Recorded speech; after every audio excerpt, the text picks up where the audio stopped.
셀트리온 금요일 마이너스 0.77% 하락, 제약은 마이너스 2.09% 하락세를 보였습니다. 셀트리온은 연 3일째 하락세를 보이면서 지난 저점대까지 다시 내려오는 상황이 되고 말았습니다. 하지만 수급이 붕괴된 상황은 아닌 것으로 판단을 할 수 있겠습니다. 금요일 자사주는 3만 주 매수를 했고요.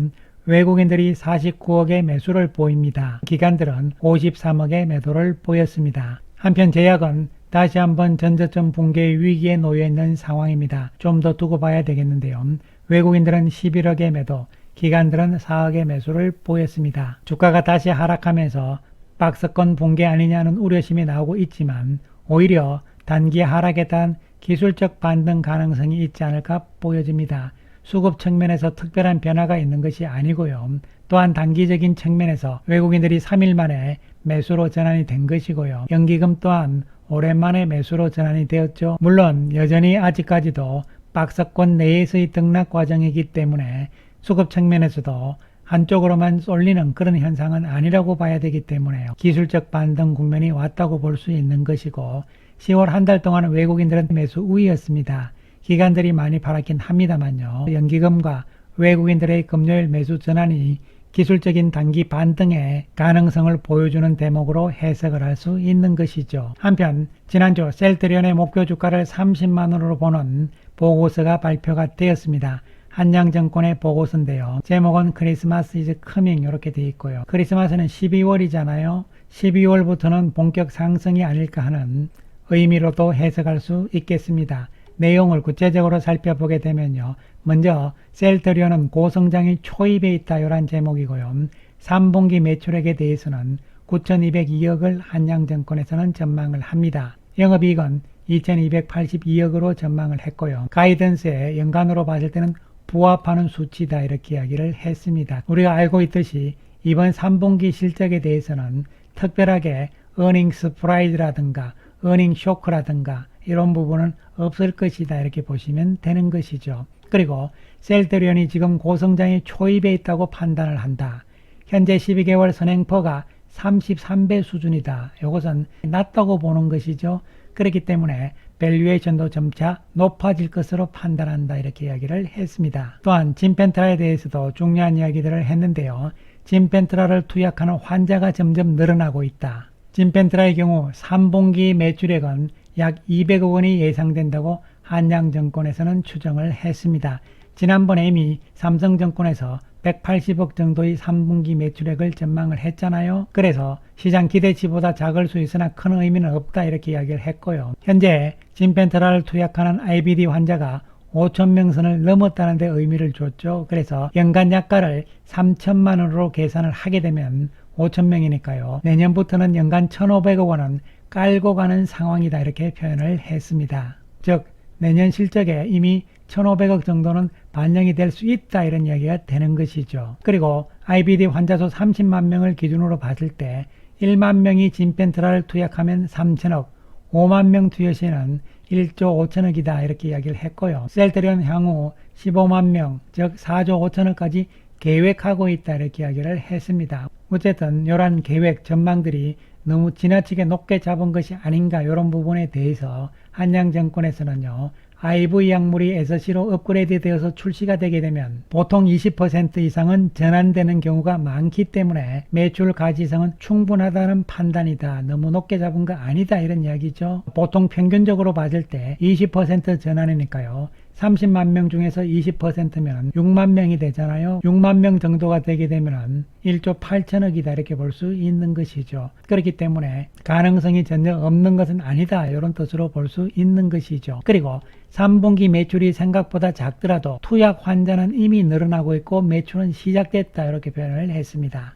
조단위 매출을 낼 신약의 잠재력에도 불구하고 아직까지 주가에는 전혀 반영이 안 된 상태다. 3분기가 지나고 진펜트라의 상승 곡선이 그려지면서 즉 10월, 11월, 12월 진펜트라의 처방 수량이 크게 증가하게 된다면 주가에도 점차 반영될 것으로 판단한다 이렇게 이야기를 했습니다.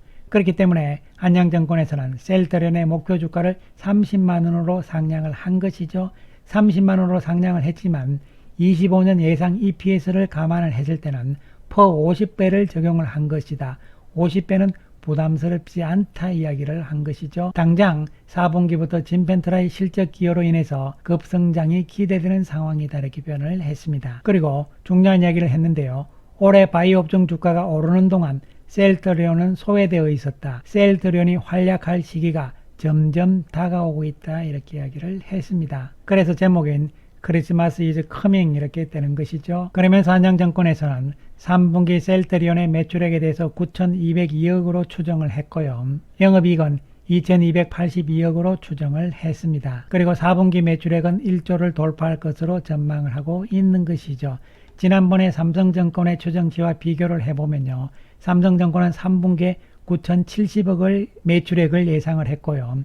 영업이익은 1920억이니까 한양증권이 조금 더 높은 수치를 제시를 했지만요. 두 증권사 모두 시장의 컨센서스보다는 낮은 수치의 매출액을 제시를 한 것이죠. 컨센서스는 9,380억이니까요. 매출액이. 영업이익은 비슷하죠. 시장에서는 2,216억으로 보고 있는 상황입니다. 따라서 3분기에 대한 실적은 크게 서프라이즈 되거나 또한 크게 쇼킹될 부분 없이 그저 그렇다 예상대로 쏘쏘다 이런 측면에서 접근을 하시면 되겠습니다. 한편 셀트리온은 지난주 진펜트라와 관련된 중요한 연구 결과를 발표를 했는데요. 미국 소화기 학회에서 진펜트라의 3상 장기 사후 분석 결과를 처음으로 공개를 했다 이렇게 되는데요. CTP13SC, 유럽에서는 램심SC죠. 유럽에서의 램심SC의 장기 추적 연구 결과 면역 억제제 병용 없이도 치료 효과를 유지한다 이렇게 이야기를 했는데요. 이게 무슨 이야기냐 하면요. 2년 동안에 장기 추적으로 연구를 했는데요. 램심SC 단독 투여, 즉 램심SC만 맞는 환자들과 억제제를 병용 투여하는 환자군들을 비교를 했을 때 특별하게 다른 것이 없었다는 이야기죠. 그 이야기는 면역 억제제를 같이 맞으면서 램심SC를 맞을 필요가 없다는 이야기죠. 그냥 면역 억제제 없이 램심SC만 맞아도 된다 이런 이야기가 되는 것이죠. 좀 더 구체적으로 보게 되면요. IBD 환자 쪽에서는 인플렉트라든 휴미라든 스텔라라를 맞는 환자들이요. 요 약만 맞는 것이 아니고 아래 나와 있듯이 스테로이드, 면역 억제제에 반응하지 않는 이런 표현들이 있잖아요. 그래서 플렉트라를 맞으면서 스테로이드라든가 면역 억제제를 같이 맞는 환자들이 실제적으로 많다는 것이죠. 다른 쪽도 다 마찬가지입니다. 휴미라를 맞으면서 면역 억제제를 같이 맞는 환자들이 있다는 것이죠. 이제 그럴 필요 없다는 것이죠. 진펜트라 하나만 맞아도 같이 맞는 것과 똑같은 효과가 나오니까 굳이 두 개를 함께 같이 맞을 필요가 없다는 것이죠. 그 이야기는 환자 입장에서는 번거로움이 없어질 뿐만이 아니라 비용 또한 줄어들게 되는 것이죠. 진펜트라 하나만 맞아도 된다 이런 이야기가 되는 것이죠. 그래서 진펜트라는 이것뿐만이 아니라 앞으로 계속적인 진화가 이루어질 것으로 보이는데 두 가지가 아직 남아있는 것이죠. 첫 번째로는 적응증을 확대하는 부분입니다. 류마티스 관절염 등 앞으로 적응증을 확대를 하기 위한 임상이 이미 시작이 되었죠. 27년 중으로 임상을 마칠 예정이다 이렇게 돼 있고요. 그 다음에 또 한 가지는요. 현재 프랑스계 의료기관과 IBD 환자를 대상으로 해서 초기에 투여했을 때 정맥주사제와 비교하는 임상 3상도 시작이 된 것이죠. 구체적으로 하나씩 이야기를 해보면요. 현재 진펜트라는 적응증이 크론병과 궤양성 대장염, 즉 IBD밖에 없는 것이잖아요. 그런데 인플렉트라는 오리지널과 마찬가지로 적응증이 다 된다는 것이죠. 따라서 진펜트라 역시 적응증을 확대를 하기 위해서 먼저 류마티스 관절염 RA 쪽부터 적응증을 확대를 시작을 했습니다. 미국에서 RA 시장 규모가 약 39조 원이 되는 것인데요. 지난 8월 19일 보도자료에서 진펜트라는 미국에서의 RA 적응증 추가 임상 3상을 승인받았다 이렇게 이야기를 한 것이죠. 진펜트라의 IBD 시장은 13조인데요. 여기에다 RA 시장이 39조가 됩니다. 이 두 개를 합치면 53조의 시장으로 확대된다. 언제부터? RA 쪽의 임상이 끝나고 허가가 나오는 시점. 빠르면 28년부터라고 볼 수도 있는 것이죠. 이렇게 해서 진펜트라는 미국에서 하나씩 적응증들을 계속 확대해 나갈 것으로 보이는 것이죠. 그럴 때마다 시장 규모는 커지면서 또한 매출도 계속 확대될 것으로 예상을 해볼 수 있는 것이죠. 그리고 두 번째로 이야기했던 부분은요. 진펜트라를 IBD의 1차 치료제로 하기 위한 것이죠. 그 이야기는 뭐냐면은 현재 미국에서 진펜트라도 마찬가지고 유럽에서 램시마 SC도 마찬가지인데요. 진펜트라나 램시마 SC를 맞기 전에 반드시 IV를 맞아야 됩니다. 인플릭시맙 성분의 정맥 주사 제형을 미국에서는 10주를 맞아야만 그 다음에 진펜트라를 맞을 수 있습니다. 그리고 유럽에서는 4주를 맞아야만 그 다음에 램시마 SC를 맞을 수 있는 것이죠. 그런데 이러한 사정 과정들을 없애버리고요. 바로 최초부터 처음부터 진펜트라를 맞을 수 있다. 이런 임상을 지금 하고 있다고 보시면 되는 것이죠. 그 이야기는 현재는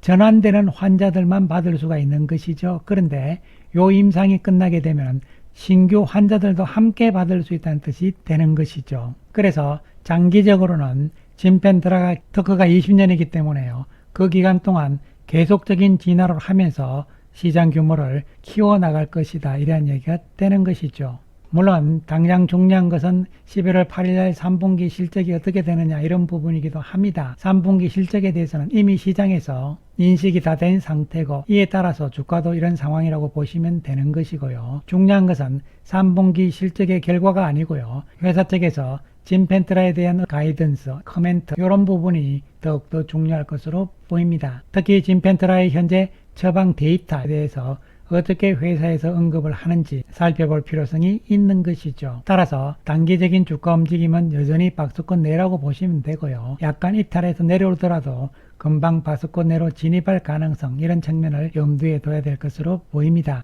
거래량 받을 때 수급적인 측면에서는 여전히 박스권 움직임이라고 보시면 되는 것이죠. 따라서 10월달도 음봉으로 마감이 되었고요. 11월 월봉의 시작이 아래에서 나왔기 때문에 어쨌든 양봉으로 좀 마감이 돼주고 12월에는 박스권의 고점 돌파를 시도하는 움직임이 나올 것을 기대할 수 있다. 이런 측면으로 생각을 하시면서 상황을 보자는 말씀 드리겠습니다. 감사합니다.